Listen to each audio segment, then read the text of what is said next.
I'll just cut to the chase. Big tech's out to get conservatives. That's not a suspicion, that's not a hunch, that's a fact.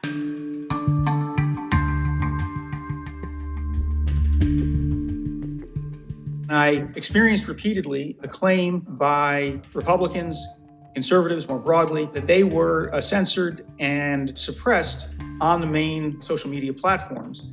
And I was curious as to whether this was a fair claim, supportable by evidence, or whether it itself was a form of disinformation.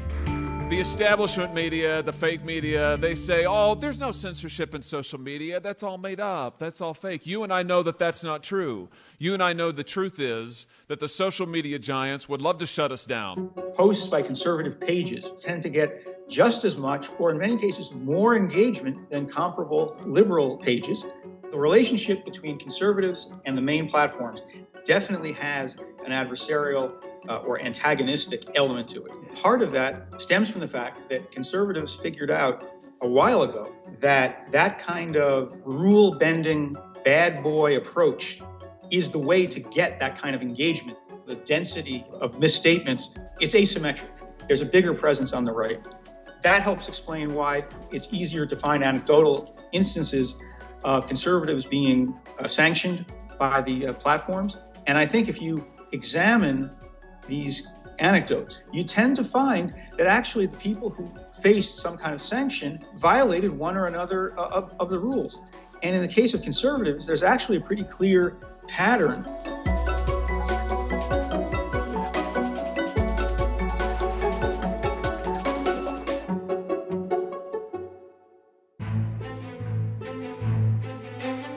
Donald Trump really brought these strains of thinking together. He went after the media, which he called the enemy of the people, or fake news, which after all was a term he sort of borrowed from the world of digital information. And he, I think, immediately saw that he got great results at his famous rallies by making these statements against the legacy media more broadly, and in particular, big tech, as he came to call it.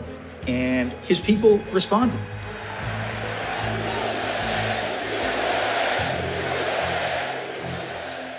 There's overlap between what the Russians did in 2016 and what they continue to do now.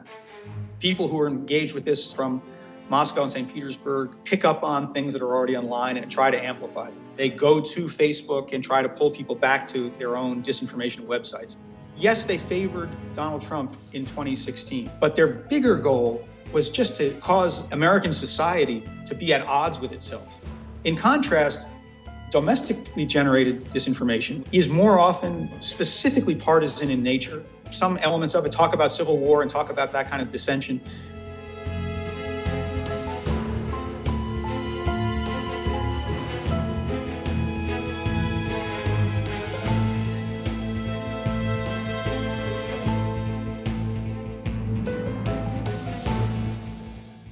There are also such instances involving left-leaning activists and advocates, but I think it's fair to estimate that there are more such examples on the right.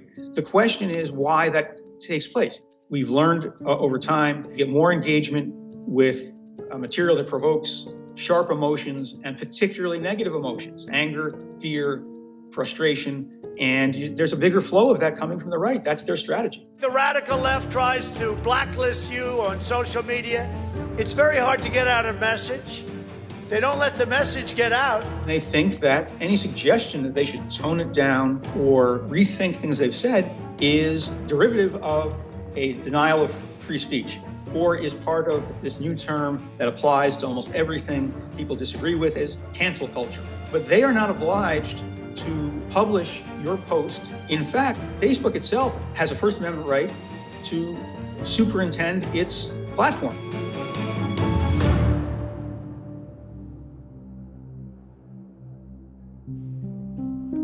The exercise of deciding what stays up, what gets taken down, based on a fairly complex set of rules that the platform establishes. There's no hate speech, there's no nudity, there's no child exploitation, on and on.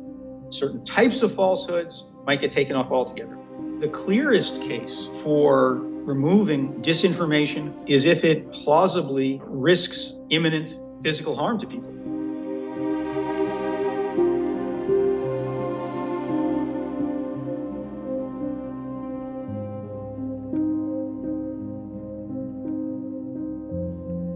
we're in an era of extreme politicization, which spans both our politics and our broader social life, where people, rather than merely disagreeing, jump immediately to demonizing. The other side is not just wrong in their view of this policy, but they're motivated by a bad intent. They're part of a conspiracy. One of the pernicious aspects of this kind of clash is that it can justify almost any degree of extreme feeling, expression, or even action. If my opponents have stolen the election and are trying to take my country away, then I am justified in invading the Capitol. We have to find a path away from that. This is going to continue. I don't think it's over with Trump's presidency ending, because I think the proponents of this view, who include people like Ted Cruz and Josh Hawley, all of the familiar figures from Fox News and Fox Business, are going to continue to bang this drum because it works with a big part of the electorate, even if it is largely a myth.